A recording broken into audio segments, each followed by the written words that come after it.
பாராளுமன்ற தொகுதி வரையறதான அதனுடைய முடிவு என்னன்னு தெரியல. தமிழ்நாட்டுக்கு பாதிப்பு வருவது போல் இருந்தால் அதிமுக பொதுச் செயலாளர் எடப்பாடியார் இருப்பார். நாங்களும் இருப்போம், அதுல எந்த சந்தேகம் கிடையாது. அதனுடைய ரிசல்ட் என்ன கிடைக்காம இப்ப தேர்தல் நேரத்தில் இவங்க எதிர்ப்பு பண்ற மாதிரி காட்டுறது ஓட்டு வங்கிய முன்னின்று அதற்கான அரசியலாகத்தான் பார்க்கப்படும். இன்றைக்கு ஸ்டாலின் செய்யறது அதுதான். இன்னும் அதுக்கு விளக்கமான ஒரு நடைமுறை பின்பற்றப்படவில்லை. பின்பற்றப்பட்டு தமிழ்நாடு ஒதுக்கப்படுகின்றதோ ஓரங்கட்டப்படுகிறதோ ஒரு நிலை வந்தால் நிச்சயமாக அதிமுக அதுக்கு எதிர்ப்பு குரல் கொடுக்கும். அதை நாங்கள் வரவிட மாட்டோம். அதுல எந்த சந்தேகம் கிடையாது.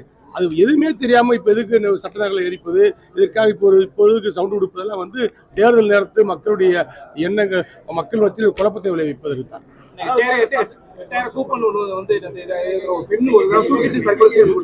மன உளைச்சல்ல 8900 படுகொலை நடந்திருக்கு. 5 வருஷத்துல திமுக ஆட்சியில் 8900 படுகொலை ரெக்கார்டு பூர்வம் நடந்திருக்கு. வழக்கு பதிவு செய்யப்பட்டு அத்தனையும் பணத்துக்காக நடந்த படுகொலைகள். அதை பற்றியே கொஞ்சமும் கவலைப்படாத முதலமைச்சர் தான் ஸ்டாலின். அவர்கிட்ட போய் ஒரு தற்கொலையை பற்றி பேசினால் இதான் எடுவிடுமா? நாம் தான் பாதுகாப்பான இந்த ஆட்சி இருக்கிற வரைக்கும் மக்களும் குழந்தைகளும் கல்லூரி மாணவிகளும் தங்களை தாங்களே பாதுகாத்துக் கொள்ள வேண்டும். சதவீத அடிப்படையில எம்பிக்களின் எண்ணிக்கை குறையும், அதனால வட மாநிலங்களோட ஆதிக்கம் அதிகரிச்சிடும், முக்கியத்துவம் குறையும் அப்படிங்கிற மாதிரி. நிச்சயமாக தமிழ்நாட்டுடைய எம்பிக்களுடைய எண்ணிக்கை குறைவதற்கு வாய்ப்பு கிடையாது. அப்படி குறைவதாக இருந்தால் அதை தடுக்கின்ற பணியை அதிமுக செய்யும். எங்கள் பொதுச்செயலாளர் எடப்பாடி செய்வார். அதற்குரிய வாய்ப்பே கிடையாது. நீங்களே ஒரு கற்பனை கதையை சொல்லாதீங்க. திமுக காரங்க இதைத்தானே சொல்றாங்க, இன்னைக்கா சொல்றாங்க. எப்ப எம்பிக்களுடைய தொகுதி வரையறைன்னு வந்துச்சோ அன்னைக்கு சொல்றாங்க. அப்படி கிடையாதுன்னு சொல்லி பிரதமர் மோடி அலுவலகத்திலிருந்தே மறுப்பு தெரிவிச்சிட்டாங்க. பிஜேபியுடைய தலைவர்கள் சொல்லிட்டாங்க, எங்கள் பொதுச்செயலாளர் எடப்பாடியார் சொல்லிட்டாரு, கட்சியினுடைய அரசியல் முக்கிய தலைவர்கள் எல்லாம் சொல்லிட்டாங்க தமிழ்நாடு பாதிக்கப்படாது என்று. அதற்கு பின்பு பாதிக்குன்னு சொல்லி கூச்சல் போடுவது மக்களுடைய மனதை மாற்றி ஓட்டுகளை வாங்கலாம் என்ற ஒரு நப்பாசை. அது இந்த தேர்தலில் நடக்காது. திமுக கூட்டணியில எல்லா காங்கிரஸ் கட்சி தலைவர் ராகுல் காந்தி இந்தியா சொல்றாரு. ஆனா தமிழ்நாட்டுக்கு வர மாட்டேங்குது, கூட்டம் போல அதிகமா இருக்கும். காங்கிரசுக்கும் திமுகவுக்கும் இன்னும் உறவே ஒட்டு சரியா அமையல. அது தேர்தல் முடிஞ்சதுக்கு அப்புறம் அதுக்கப்புறம் 6 மாசம் கழிச்சு தான் அவங்க பேச்சுவார்த்தை நடத்த போறாங்க. அதனால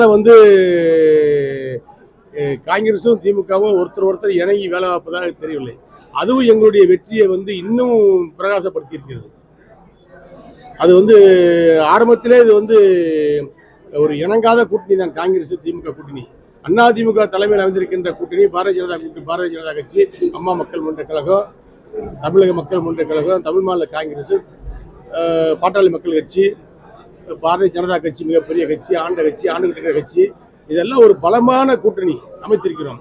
அங்கே கூட்டணிக்குள் முரண்பாடு 1000 இருக்கிறது. திமுக காங்கிரஸுக்கு வெளியே தெரியாம இருக்கிறது. 23ஆம் தேதி டம்முன்னு போட்டு உடைச்சிடும். நடிகர்